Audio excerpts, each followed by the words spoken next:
السلام عليكم ورحمة الله وبركاته.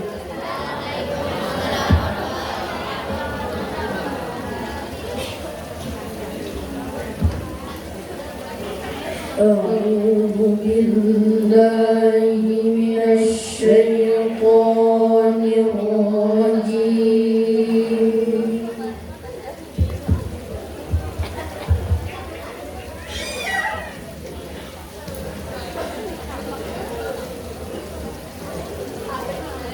بسم الله الرحمن الرحيم.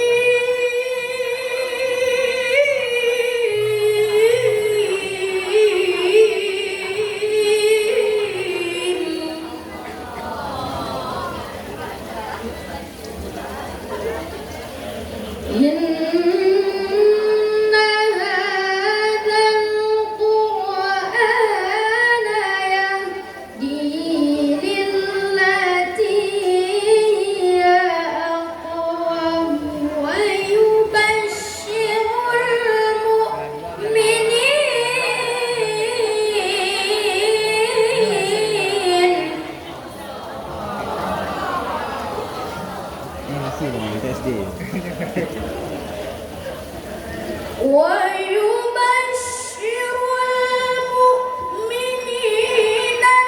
الذين يعملون الصالحات أن لهم أجرا كبيرا.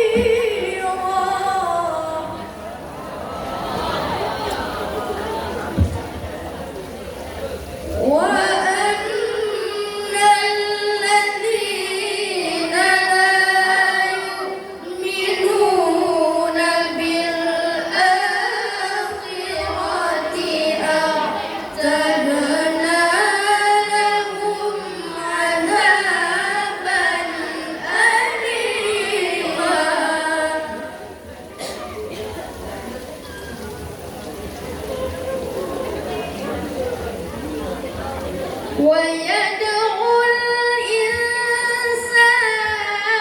بالشر دعاءه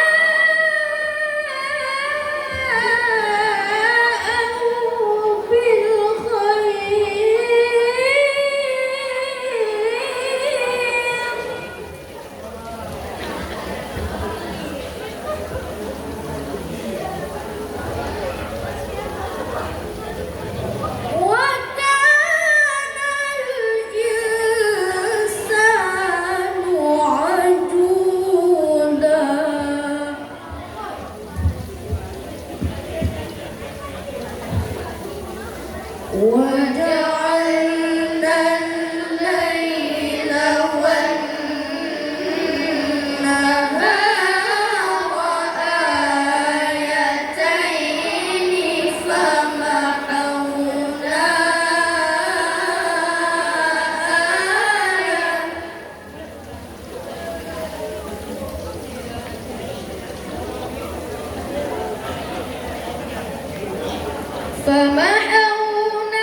Sebut nama Allah yang Maha Pengasih lagi Maha Penyayang.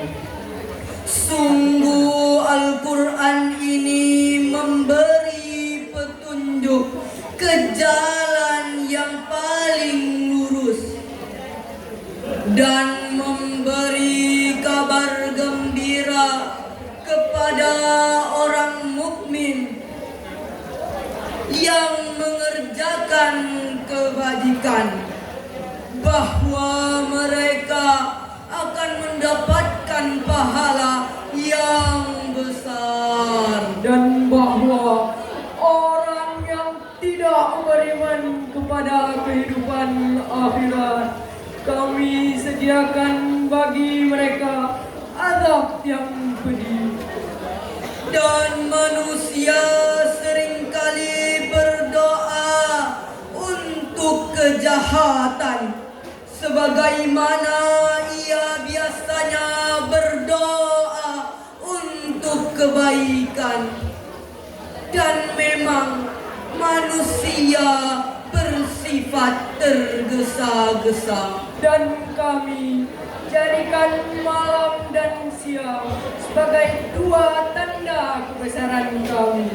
Kemudian kami hapuskan tanda malam dan kami jadikan siang itu terang benderang agar kamu dapat mencari karunia dari Tuhan dan agar kamu mengetahui bilangan tahun dan perhitungan waktu, dan segala sesuatu telah kami terangkan dengan jelas. Maha benar Allah yang Maha Agung dengan segala firman-Nya. Assalamualaikum warahmatullahi wabarakatuh.